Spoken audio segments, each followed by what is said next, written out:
ನೆಚ್ಚಿನ ಮಿತ್ರರೇ, ಎಲ್ಲರಿಗೂ ನಮಸ್ಕಾರ. ನಾನು ನಿಮ್ಮ ರಾಜೇಶ್ ಮುತ್ತಾಳ್, ಗವಿಸಿದ್ದೇಶ್ವರ ಅರನಾಡು, ಕೊಪ್ಪಳದಿಂದ. ಸೊ ಇನ್ನೇನು ಒಳ ಮೀಸಲಾತಿ ರಿಪೋರ್ಟು ಸರ್ಕಾರಕ್ಕೆ ಸಲ್ಲಿಕೆ ಆಗಿದೆ. ಸೊ ಯಾವಾಗ ಬೇಕಾದರೂ ನೆಕ್ಸ್ಟ್ ಗೌರ್ನಮೆಂಟ್ ಕಾಲ್ ಮಾಡ್ಬೋದು. ಸೊ ಹಾಗಾಗಿ ಟಿ ಮಾಡಿ ಅದಾದಮೇಲೆ ಏನೋ PST ಕಾಲ್ ಮಾಡುವಂತಹ ಸಂಭವನೀಯತೆ ಜಾಸ್ತಿ ಇದೆ.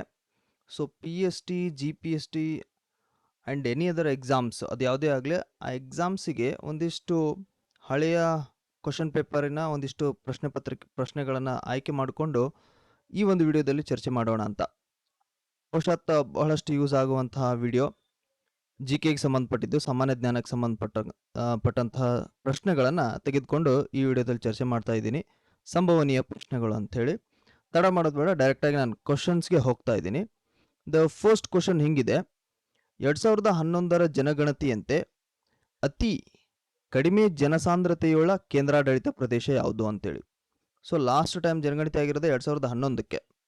ಆ 2011ರಲ್ಲಿ ಕೇಂದ್ರಾಡಳಿತ ಪ್ರದೇಶಕ್ಕೆ ಸಂಬಂಧಪಟ್ಟಂಥ ಡೆನ್ಸಿಟಿ ಆಫ್ ಪಾಪ್ಯುಲೇಷನ್, ಅಂದರೆ ಜನಸಾಂದ್ರತೆ, ಸ್ಕ್ವೇರ್ ಮೀಟ್ರಲ್ಲಿ ಎಷ್ಟು ಜನ ವಾಸ ಮಾಡ್ತಿದ್ದಾರೆ ಅಂಥೇಳಿ, ಅದರಲ್ಲಿ ಅತ್ಯಂತ ಕಡಿಮೆ ಅಂತ ಕೇಳಿದ್ದೇನೆ. ಅದು ಇಂಪಾರ್ಟೆಂಟ್.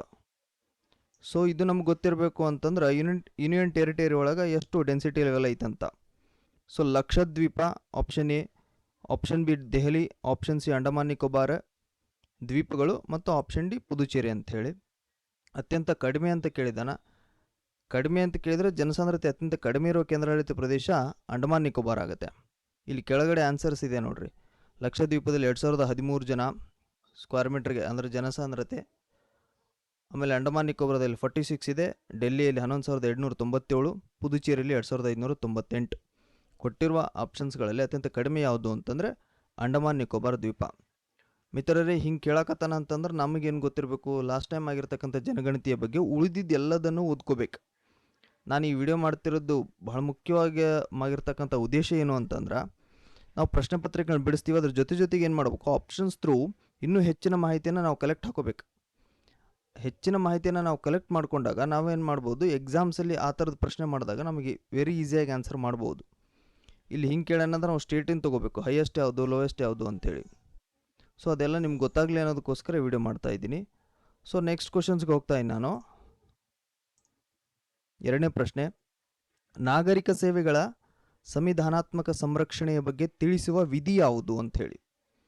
ಆಪ್ಷನ್ ಎ 318ನೇ ವಿಧಿ, ಆಪ್ಷನ್ ಬಿ 317ನೇ ವಿಧಿ, ಆಪ್ಷನ್ ಸಿ 322ನೇ ವಿಧಿ, ಆಪ್ಷನ್ ಡಿ 311ನೇ ವಿಧಿ. ಆನ್ಸರ್ ಬಂದು ಆಪ್ಷನ್ ಡಿ 311ನೇ ವಿಧಿ. ಈ 311ನೇ ವಿಧಿ ನಾಗರಿಕ ಸೇವೆಗಳ ಸಂವಿಧಾನಾತ್ಮಕ ಸಂರಕ್ಷಣೆ ಬಗ್ಗೆ ತಿಳಿಸುತ್ತೆ. ಹಾಗಾದರೆ 18ನೇ ವಿಧಿ, 318ನೇ ವಿಧಿ ಏನು ತಿಳಿಸುತ್ತೆ? ಇಲ್ಲಿ ಲೋಕಸೇವಾ ಆಯೋಗದ ಸದಸ್ಯರು ಮತ್ತು ಸಿಬ್ಬಂದಿಯ ಸೇವಾ ನಿಯಮಗಳೇನಿರ್ತಾವಲ್ಲ, ಆ ನಿಯಮಗಳಿಗೆ ಕಾನೂನು ರೂಪಿಸುವುದನ್ನು, ಅದ್ರ ಬಗ್ಗೆ ಯಾವುದು ಹೇಳ್ತದೆ ಅಂದ್ರೆ 318ನೇ ವಿಧಿ ಹೇಳ್ತದೆ. ಇನ್ನು 317ನೇ ವಿಧಿ ಏನು ಹೇಳುತ್ತಂದ್ರೆ ಲೋಕಸೇವಾ ಆಯೋಗದ ಸದಸ್ಯರ ಪದಚ್ಯುತಿ ಮತ್ತು ಅಮಾನತು ಬಗ್ಗೆ ಹೇಳುತ್ತೆ. ಇನ್ನು 322ನೇ ವಿಧಿ ಲೋಕಸೇವಾ ಆಯೋಗಗಳ ವೆಚ್ಚಗಳ ಬಗ್ಗೆ ಹೇಳುತ್ತೆ.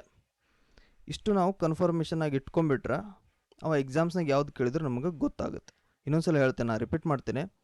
318ನೇ ವಿಧಿ ಲೋಕಸೇವಾ ಆಯೋಗದ ಸದಸ್ಯರು ಮತ್ತು ಅಲ್ಲಿಯ ಸಿಬ್ಬಂದಿ, ಅವ್ರಿಗೆ ಸಂಬಂಧಪಟ್ಟಂಥ ಸೇವಾ ನಿಯಮಗಳಿಗೆ ಕಾನೂನು ರೂಪಿಸುವ ಅಧಿಕಾರ ಏನು, ಅದೆಲ್ಲದರ ಬಗ್ಗೆ ಹೇಳೋದು 318ನೇ ವಿಧಿ. ಇನ್ನು 317ನೇದು ಲೋಕಸೇವಾ ಆಯೋಗದ ಸದಸ್ಯರ ಪದಚ್ಯುತಿ ಮತ್ತು ಅಮಾನತು ಬಗ್ಗೆ ಹೇಳುತ್ತೆ. ಇನ್ನು 322ನೇ ವಿಧಿ ಲೋಕಸೇವಾ ಆಯೋಗಗಳ ವೆಚ್ಚಗಳ ಬಗ್ಗೆ ಹೇಳುತ್ತೆ. ಇನ್ನು 311ನೇ ವಿಧಿ ನಾಗರಿಕ ಸೇವೆಗಳ ಸಂವಿಧಾನಾತ್ಮಕ ಸಂರಕ್ಷಣೆಯ ಬಗ್ಗೆ ತಿಳಿಸ್ತದೆ. ಸೊ ಹೀಗೆ ಆಪ್ಷನ್ನನ್ನು ನಾವು ಅಧ್ಯಯನ ಮಾಡಿದಾಗ ಅವು ಏನಾಗುತ್ತೆ, ಹೆಚ್ಚಿನ ವಿಷಯವನ್ನು ತಿಳಿದುಕೊಳ್ಳಿಕ್ಕೆ ಸಹಾಯ ಆಗುತ್ತೆ. ಸೊ ಹಾಗಾಗಿ ನಾವು ಹಳೆಯ ಪ್ರಶ್ನೆ ಪತ್ರಿಕೆಗಳನ್ನ ಅನಾಲಿಸಿಸ್ ಮಾಡೋದು ಅಂತಾರಲ್ಲ, ಅದು ಹೀಗೆ. ಸೊ ಮಿತ್ರರೇ, ನಾನು ನೆಕ್ಸ್ಟ್ ಕ್ವಶನ್ಗೆ ಹೋಗ್ತಾ ಇದ್ದೀನಿ. ಅಂಬೇಡ್ಕರ್ ವಿಮಾನ ನಿಲ್ದಾಣವಿರುವ ಸ್ಥಳ ಎಲ್ಲಿ ಅಂತೇಳಿ. ಲಕ್ನೋ, ನಾಗಪುರ, ಇಂದೋರ್, ಕೊಚ್ಚಿ. ನಿಮಗೆ ಈಗಾಗಲೇ ಗೊತ್ತಿರುತ್ತೆ ಅಂತ ಅಂದ್ಕೊಂಡಿದ್ದೀನಿ ನಾನು. ಸೊ ಈ ಮಹಾರಾಷ್ಟ್ರದ ನಾಗ್ಪುರದಲ್ಲಿ ಅಂಬೇಡ್ಕರ್ ವಿಮಾನ ನಿಲ್ದಾಣ ಇದೆ. ಅಂಬೇಡ್ಕರ್ ವಿಮಾನ ನಿಲ್ದಾಣ, ಅಂತಾರಾಷ್ಟ್ರೀಯ ವಿಮಾನ ನಿಲ್ದಾಣ ಅಂಥೇಳಿ. ಹಾಗಾದರೆ ಇವು 3 ಆಪ್ಷನ್ಸ್ಗಳನ್ನು ನೋಡ್ಕೋಬೇಕು ನಾವು. ಈಗ ಲಕ್ನೋ ಅಂತ ಐತೆ, ಉತ್ತರ ಪ್ರದೇಶದ ಲಕ್ನೋ. ಇಲ್ಲಿ ಯಾವುದಿದೆ? ಅಲ್ಲಿ ಭಾರತದ 5ನೇ ಪ್ರಧಾನಿ ಯಾರು? ಚೌಧರಿ ಚರಣ್ ಸಿಂಗ್ ಅವ್ರ ಹೆಸರಿನಲ್ಲಿ ಅಂತಾರಾಷ್ಟ್ರೀಯ ವಿಮಾನ ನಿಲ್ದಾಣವಿದೆ. ಇನ್ನು ಇಂದೋರ್, ಮಧ್ಯಪ್ರದೇಶದ ಇಂದೋರ್, ಅಲ್ಲಿ ದೇವಿ ಅಹಿಲ್ಯಾಬಾಯಿ ಹೋಳ್ಕರ್ ಅಂತಾರಾಷ್ಟ್ರೀಯ ವಿಮಾನ ನಿಲ್ದಾಣವಿದೆ. ಇನ್ನು ಕೊಚ್ಚಿಯಲ್ಲೂ ಕೂಡ ಅಂತಾರಾಷ್ಟ್ರೀಯ ವಿಮಾನ ನಿಲ್ದಾಣ ಇದೆ. ಅಲ್ಲಿ ಒಂದು ಊರಿದೆ, ಕೊಚ್ಚಿ ಹತ್ತಿರ ಒಂದು ಊರು, ನೆಡುಂಬಸೇರಿ ಅಂಥೇಳಿ. ಅದನ್ನು ನೆಡುಂಬಸೇರಿ ವಿಮಾನ ನಿಲ್ದಾಣ ಅಂತಲೇ ಕರೀತಾರೆ. ಸೊ ಹಾಗಾದರೆ ಇದಕ್ಕೆ ಅಂಬೇಡ್ಕರ್ ವಿಮಾನ ನಿಲ್ದಾಣವಿರುವ ಸ್ಥಳ ಯಾವುದು ಅಂತಂದರೆ ನಾಗ್ಪುರ. ಒಂದು ಸ್ವಲ್ಪ ಇಂಟರ್ನ್ಯಾಷನಲ್ ಏರ್ಪೋರ್ಟ್ ಬಗ್ಗೆ ಒಂಚೂರು ಮಾಹಿತಿ ನಮ್ಗಡೆ ಗೊತ್ತಿರಬೇಕು, ಎಕ್ಸಾಮ್ಸ್ ಒಳಗೆ ಕೇಳ್ತಿರ್ತಾನೆ. ನೆಕ್ಸ್ಟ್ ಮುಂದಿನ ಪ್ರಶ್ನೆ, ನೊಬೆಲ್ ಶಾಂತಿ ಪ್ರಶಸ್ತಿ ಸ್ವೀಕರಿಸಿದ ಪ್ರಥಮ ಮಹಿಳೆ ಯಾರು ಅಂತ ಕೇಳಿದಾರ. ನೋಡ್ರಿ, ಈಗ ನೊಬೆಲ್ ಶಾಂತಿ ಅಂತ ಬಂದ ತಕ್ಷಣ ನಾವು ಅದ್ರ ಬಗ್ಗೆ ಒಂಚೂರು ಪ್ರಥಮ ಯಾರು ಪಡ್ಕೊಂಡ್ರು, ಭಾರತೀಯರು ಯಾರು ಪಡ್ಕೊಂಡ್ರು, ಅದರಲ್ಲಿ ಫಸ್ಟ್ ಮಹಿಳೆ ಯಾರು, ಯಾವ್ಯಾವ ಕ್ಷೇತ್ರಗಳಿಗೆ ತಗೊಂಡ್ರು, ಅದೆಲ್ಲ ಒಂಚೂರು ಗೊತ್ತಿರಬೇಕು. ಇಲ್ಲಿ ಕೇಳಿದ ಪ್ರಶ್ನೆ ಏನು ಅಂತಂದ್ರೆ ನಾವು ಆನ್ಸರ್ ಪಟ್ಟಂತ ಮದರ್ ತೆರೇಸಾ ಅಂತ ಹಾಕ್ತೀವಿ, ಬಟ್ ಆನ್ಸರ್ ರಾಂಗ್. ಕೇಳಿರೋದೇನು ಪ್ರಶ್ನೆ, ನೊಬೆಲ್ ಶಾಂತಿ ಪ್ರಶಸ್ತಿ ಸ್ವೀಕರಿಸಿದ ಪ್ರಥಮ ಮಹಿಳೆ ಅಂತ ಕೇಳಿದ್ದಾರೆ, ಭಾರತೀಯ ಮಹಿಳೆ ಅಲ್ಲ. ಭಾರತೀಯ ಮಹಿಳೆ ಅಂತಂದರೆ ಮದರ್ ತೆರೇಸಾ ಬರ್ತಿತ್ತು, ಬಟ್ ಅವ್ರು ಕೇಳಿರೋದು ಇಡೀ ವರ್ಲ್ಡಲ್ಲೇ ನೊಬೆಲ್ ಪೀಸ್ ಅವಾರ್ಡ್ ತೊಗೊಂಡವ್ರು ಫಸ್ಟ್ ಯಾರು ಅಂತಂದರೆ 1905ರಲ್ಲಿನೇ ಈ ಬರ್ತಾ ಓನ್ ಸುಟ್ನರ್ ಇವರು ಏನು ಮಾಡಿದರು ಅಂದ್ರೆ ನೊಬೆಲ್ ಪ್ರಶಸ್ತಿಯನ್ನು ಪಡೆದುಕೊಂಡ್ರು. ಹಾಗಾದ್ರೆ ಇಲ್ಲಿ ಮದರ್ ತೆರೇಸಾ ಇದೆ, ಮದರ್ ತೆರೇಸಾ ಕೂಡ ನೊಬೆಲ್ ತೊಗೊಂಡಿದ್ದಾರೆ. ಬಟ್ ಕ್ವಶನ್ ಏನಾಗಬೇಕಿತ್ತು, ಮದರ್ ತೆರೇಸಾ ಆನ್ಸರ್ ಆಗಬೇಕು ಅಂತಂದರೆ ನೊಬೆಲ್ ಪಡೆದ ಭಾರತದ ಪ್ರಥಮ ಮಹಿಳೆ ಯಾರು ಅಂತಂದರೆ ಮದರ್ ತೆರೇಸಾ. ಆವಾಗ 1979ನಲ್ಲಿ ಮದರ್ ತೆರೇಸಾಗೆ ನೊಬೆಲ್ ಶಾಂತಿ ಪ್ರಶಸ್ತಿ ಸಿಗ್ತದೆ. ಇನ್ನು ಜೇನ್ ಆ್ಯಡಮ್ಸ್ ಅಂತಿದ್ದಾರೆ ನೋಡ್ರಿ, ಇವ್ರಿಗೆ 1931ರಲ್ಲಿ ನೊಬೆಲ್ ಶಾಂತಿ ಪ್ರಶಸ್ತಿ ಸಿಕ್ತು. ಬಟ್ ಇವ್ರು ಎಲ್ಲಿ ಫಸ್ಟು ಅಂದರೆ, ಮದರ್ ತೆರೇಸಾ ಭಾರತಕ್ಕೆ ಫಸ್ಟ್ ಆದರೆ ಅಮೇರಿಕದಲ್ಲಿ ಫಸ್ಟ್ ನೊಬೆಲ್ ಪ್ರಶಸ್ತಿ ಪಡೆದ ಮಹಿಳೆ ಯಾರು ಅಂದರೆ Jane Adams. Next Aung San Suu Kyi, ಮಯನ್ಮಾರ್ನಲ್ಲಿ ಫಸ್ಟ್ ಇವರು 1991ನಲ್ಲಿ ಇವ್ರಿಗೆ ಏನಾಯಿತು ಅಂತಂದರೆ ನೊಬೆಲ್ ಶಾಂತಿ ಸಿಕ್ತು. ಇವರೆಲ್ಲರೂ ಆಯಾ ದೇಶದೊಳಗೆ ಪ್ರಥಮ. ಬಟ್ ಅವ್ರು ಕೇಳಿರೋದೇನು, ಇಡೀ ವರ್ಲ್ಡಲ್ಲಿ ಯಾರು ಫಸ್ಟು ಅಂತಂದರೆ 1905 ಬರ್ತಾ ಓನ್ ಸುಟ್ನರ್. ಬಟ್ ಇದಕ್ಕೂ ಮುಂಚೆನೂ ಕೂಡ ಒಬ್ಬರು ತಗೊಂಡಿದ್ರು, ಯಾರು? 1903ರಲ್ಲಿ ಮೇರಿ ಕ್ಯೂರಿಯವರು ತಗೊಂಡ್ರು. ಇಲ್ಲಿ ಆಪ್ಷನಲ್ಲಿ ಮೇರಿ ಕ್ಯೂರಿ ಇಲ್ಲ, ಬಟ್ ಮೇರಿ ಕ್ಯೂರಿ ತಗೊಂಡಿರೋದು ಶಾಂತಿಗಲ್ಲ, ಅದು ಭಾಳ ಇಂಪಾರ್ಟೆಂಟ್, ಶಾಂತಿಗಲ್ಲ. ಇಲ್ಲಿ ಪ್ರಶ್ನೆ ಭಾಳ ನೀಟಾಗಿ ಕೇಳ್ಯಾರ ಅವರು, ನೊಬೆಲ್ ಶಾಂತಿ ಪ್ರಶಸ್ತಿ ಪಡೆದ ಪ್ರಥಮ ಮಹಿಳೆ ಯಾರು ಅಂತ ಕೇಳಿದಾರೆ ಅವರು. ಸೊ ಹಾಗಾಗಿ ನಮಗೆ ಭಾಳ ಕ್ಲಿಯರಾಗಿ ಗೊತ್ತಿರಬೇಕು, ಅದು ಶಾಂತಿಗೆ ಅಂತ ಕೇಳ್ಯಾರಂದ್ರೆ ಶಾಂತಿಗೆ ಫಸ್ಟ್ ತೊಗೊಂಡವ್ರು ಬರ್ತಾ ಒಂದು ಸುಟ್ನರ್. ಬರೀ ನೊಬೆಲ್ ಶಾಂತಿ ಪ್ರಶಸ್ತಿ ಪಡೆದ ಪ್ರಥಮ ಮಹಿಳೆ ಅಂತಂದ ತಕ್ಷಣ ಅಲ್ಲಿ ಯಾರಾಗ್ತಿದ್ರು, ಮೇರಿ ಕ್ಯೂರಿ ಆಗ್ತಿದ್ರು. ಯಾಕಂದ್ರೆ ಮೇರಿ ಕ್ಯೂರಿ ತಗೊಂಡಿರೋದು 1903ಯಲ್ಲಿ. ಸೊ ಇದ್ರ ಬಗ್ಗೆ ಒಂದು ಸ್ವಲ್ಪ ಕ್ಲಿಯರಾಗಿ ಅರ್ಥ ಮಾಡ್ಕೊಂಡು ಇವೆಲ್ಲ ಕ್ವಶನ್ಸ್ ನೋಡ್ರಿ, ಬರ್ದು ತಗೋಬೇಕ್ರಿ ನೀವೆಲ್ಲ. ನೆಕ್ಸ್ಟ್ ಕ್ವಶನ್ಗೆ ಹೋಗ್ತಾ ಇದ್ದೀನಿ. ಬುಕರ್ ಪ್ರಶಸ್ತಿ ವಿಜೇತ ಫ್ಲೈಟ್ ಪುಸ್ತಕವನ್ನು ಬರೆದವರು ಯಾರು ಅಂತ ಕೇಳಿದ್ದಾರೆ. ಬುಕರ್ ಅವಾರ್ಡ್ ಯಾವಾಗ ಸ್ಥಾಪನೆ ಆಯಿತು, ಫಸ್ಟ್ ಯಾರು ತೊಗೊಂಡ್ರು, ಇಂಡಿಯನ್ಸ್ ಯಾರು ತೊಗೊಂಡ್ರು, ಅದ್ರಾಗ ಮಹಿಳೆ ಯಾರು ತೊಗೊಂಡ್ರು, ಇತ್ತೀಚೆಗೆ ಯಾರು ತೊಗೊಂಡ್ರು, ಎಲ್ಲ ನೀಟಾಗಿ ನೋಟ್ ಮಾಡ್ಕೊಂಬಂದಿಟ್ರೆ ಮುಗೀತು, ಎಲ್ಲಿ ಮಾರ್ಕ್ಸ್ ಮಿಸ್ ಆಗ್ಲಿಕ್ಕೆ ಚಾನ್ಸೇ ಇಲ್ಲ. ಬುಕರ್ ಪ್ರಶಸ್ತಿ ಪಡೆದ್ರು, ಅದು ಫ್ಲೈಟ್ ಪುಸ್ತಕಕ್ಕೆ. ಅವ್ರು ಯಾರು ಅಂದರೆ ಒಲಾಗಾಟೋ ಕರ್ಜಕ್ ಅಂತೇಳಿ, ಇದು ಆನ್ಸರ್. ಬಟ್ ಅವರು ನಿರ್ದಿಷ್ಟವಾಗಿ ಪುಸ್ತಕದ ಹೆಸರು ಕೇಳಿದಾರ. ಸೊ ಇಲ್ಲಿ ಮೊದಲನೇದಾಗಿ ಆಪ್ಷನ್ ಪೌಲ್ ಬೆಟ್ಟಿ ಅಂತ ಐತೆ ನೋಡ್ರಿ. ಇವರು 2016ರಲ್ಲಿ ಅಮೇರಿಕದ ಪ್ರಥಮ ಬರಹಗಾರರು, ದಿ ಸೆಲ್ ಔಟ್ ಅಂಥೇಳಿ. ಇವರಿಗೆ ದಿ ಸೆಲ್ ಔಟ್ ಎಂಬ ಪುಸ್ತಕಕ್ಕೆ ಬುಕರ್ ಅವಾರ್ಡ್ ತೊಗೊಂಡ್ರು. ನೆಕ್ಸ್ಟ್ ಅರವಿಂದ್ ಅಡಿಗ, ಭಾರತೀಯರು, 2008ರಲ್ಲಿ ವೈಟ್ ಟೈಗರ್ ಎಂಬ ಪುಸ್ತಕಕ್ಕೆ ಬುಕರ್ ಅವಾರ್ಡ್ ಸಿಕ್ತು. ಅರವಿಂದ್ ಅಡಿಗ ಗೊತ್ತಿರಬೇಕು. ಇನ್ನು ಲಾಸ್ಟ್ ಎನ್ ರೈಟ್ ಅಂತ ಐತೆ ನೋಡ್ರಿ, ಇವ್ರಿಗೆ 2007ರಲ್ಲಿ ಬುಕರ್ ಸಿಕ್ತು, ದಿ ಗ್ಯಾದರಿಂಗ್ ಎಂಬತಕ್ಕಂಥ ಪುಸ್ತಕಕ್ಕೆ. ಸೊ ಹೀಗೆ ನಾವು ಪ್ರತಿಯೊಂದು ಪ್ರಶ್ನೆಗಳನ್ನು ಅನಾಲಿಸಿಸ್ ಮಾಡ್ಕೊತ ಹೋದಾಗ ನಮಗೆ ಪ್ರಶ್ನೆಗಳ ಕ್ಲಿಷ್ಟತೆ ಏನಾಗುತ್ತೆ, ಕಡಿಮೆ ಆಗುತ್ತೆ. ಮುಂದಿನ ಪ್ರಶ್ನೆಗೆ ಹೋಗೋಣ. ಸೊ ಅಸ್ಸಾಂ ರಾಜ್ಯದ ಸಾಂಪ್ರದಾಯಿಕ ನೃತ್ಯ ಯಾವುದು ಅಂಥೇಳಿ, ಫೋಕ್ ಡಾನ್ಸ್ ಆಫ್ ಸ್ಟೇಟ್ಸ್ ಅಂತ ಸಿಗ್ತಾವೆ. ಒಂಚೂರು ಇಂಪಾರ್ಟೆಂಟ್ ಇದ್ದಿದ್ದು ನಮಗೆ ಗೊತ್ತಿರಬೇಕು. ಸೊ ಅಸ್ಸಾಂ ಅಂದ ತಕ್ಷಣ ಬಿಹು ಅಂತ ನೆನಪಾಗ್ಬೇಕ್ರಿ. ಇವು ಎರಡು, ಬಿಹು ಮತ್ತು ಬಗರುಂಬ, ಇದು ಅಸ್ಸಾಂ ರಾಜ್ಯದ ಸಾಂಪ್ರದಾಯಿಕ ನೃತ್ಯ ಇದು. What about Mohiniyattam? ಮೋಹಿನಿಯಟ್ಟಂ ಕೇರಳ. ನೋಡ್ರಿ, ಮೋಹಿನಿಯಟ್ಟಂ ಮತ್ತು ಕಥಕ್ಕಳಿ ಅಂತ ಇತ್ತಂದ್ರೆ ಕೇರಳ, ಬಟ್ ಇಲ್ಲಿ ಕಥಕ್ ಅಂತ ಐತೆ ನೋಡ್ರಿ. ಕಥಕ್ ಅಂತ ಬಂತಲ್ಲ, ಇದು UP, ಮತ್ತೆ ಇದು ಉತ್ತರ ಪ್ರದೇಶ. ಮತ್ತೆ ಮೋಹಿನಿಯಟ್ಟಂ ಕಥಕ್ಕಳಿ ಅಂದರೆ ಕೇರಳ, ಕಥಕ್ ಅಂದರೆ ಉತ್ತರ ಪ್ರದೇಶ್. ಇನ್ನು ನೆಕ್ಸ್ಟ್ ದಾಂಡಿಯಾ. ದಾಂಡಿಯಾ ಬಂದು ಗುಜರಾತ್.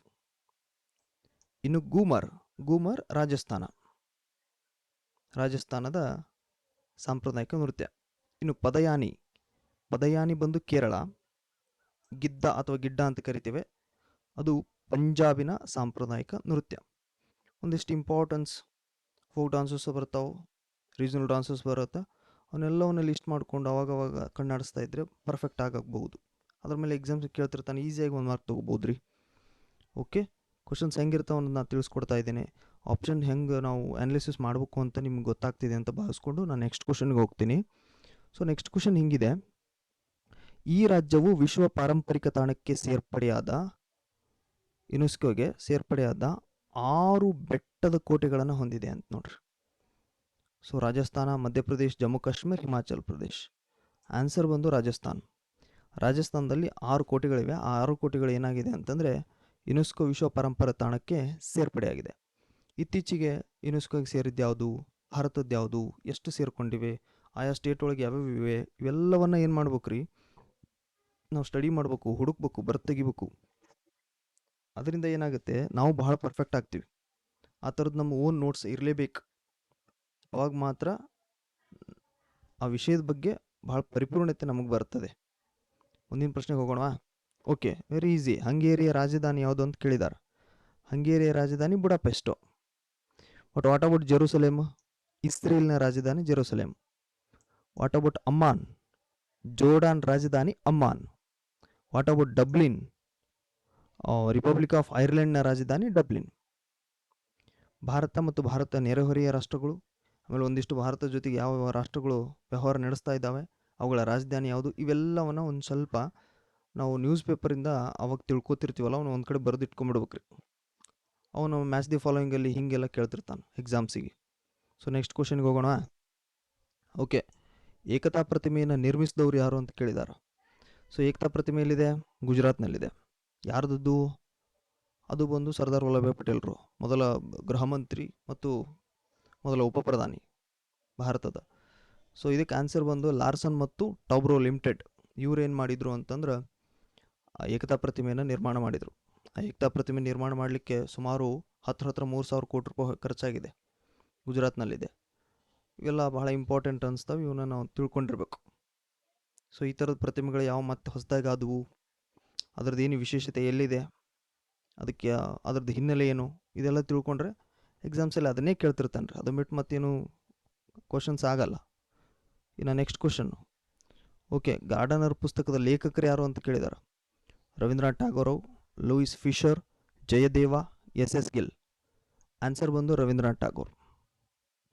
ನೆಚ್ಚಿನ ವಿಧರಲ್ಲಿ ಒಂದು 10 ಪ್ರಶ್ನೆಗಳನ್ನು ನಾನು ಈಗ ನೋಡಿದೆ. ಸೊ ಈ ಪ್ರಶ್ನೆಗಳಿಗೆ ಜಾಸ್ತಿ ನಾನು ಹೆಚ್ಚಿನ ವಿವರಣೆಯನ್ನು ಕೊಟ್ಟಿಲ್ಲ. ಕಾರಣ ಏನು ಅಂತಂದರೆ, ಹೆಚ್ಚಿನ ವಿವರಣೆಯನ್ನು ಕೊಟ್ಟಾಗ ನಾನು ವಿಡಿಯೋಗಳನ್ನು ಮಾಡಿದಾಗ ಜಾಸ್ತಿ ಜನ ನೋಡಲಿಲ್ಲ ಅದನ್ನು. ಸೊ ಹಾಗಾಗಿ ಡೈರೆಕ್ಟ್ ಕ್ವಶನ್ ಹೇಳಿ ಆನ್ಸರನ್ನು ಹೇಳೋದ್ರಿಂದ ನಿಮಗೆ ಯೂಸ್ ಆಗುತ್ತೆ ಅಂತ ತಿಳ್ಕೊಂಡು ನಾನು ಈ ಥರದ ಪ್ರಶ್ನೆಗಳನ್ನು ಮಾಡಿದ್ದೀನಿ. ಯಾರಿಗೆ ಇಷ್ಟ ಆಯಿತು ಲೈಕ್ ಬಟನ್ ಒತ್ತಿರಿ, ಶೇರ್ ಮಾಡಿರಿ. ಇನ್ನೂ ಹೆಚ್ಚು ನಾನೇನು ಮಾಡ್ತೀನಿ, ಈ ಥರದ್ದು ನಿಮಗೆ ಪ್ರಶ್ನೆಗಳನ್ನು ಒಂದು ಕಡೆ ತೆಗೆದಿಟ್ಟು ನಿಮ್ಗಳಿಗೆ ಯೂಸ್ ಆಗಲಿ ಅಂಥೇಳಿ ವಿಡಿಯೋಗಳನ್ನು ಮಾಡ್ತಾ ಇರ್ತೀನಿ. ಮತ್ತೊಂದು ಸರಿ ಭೇಟಿ ಆಗ್ತೀನಿ. ಅಲ್ಲಿವರೆಗೂ ನಮಸ್ಕಾರ.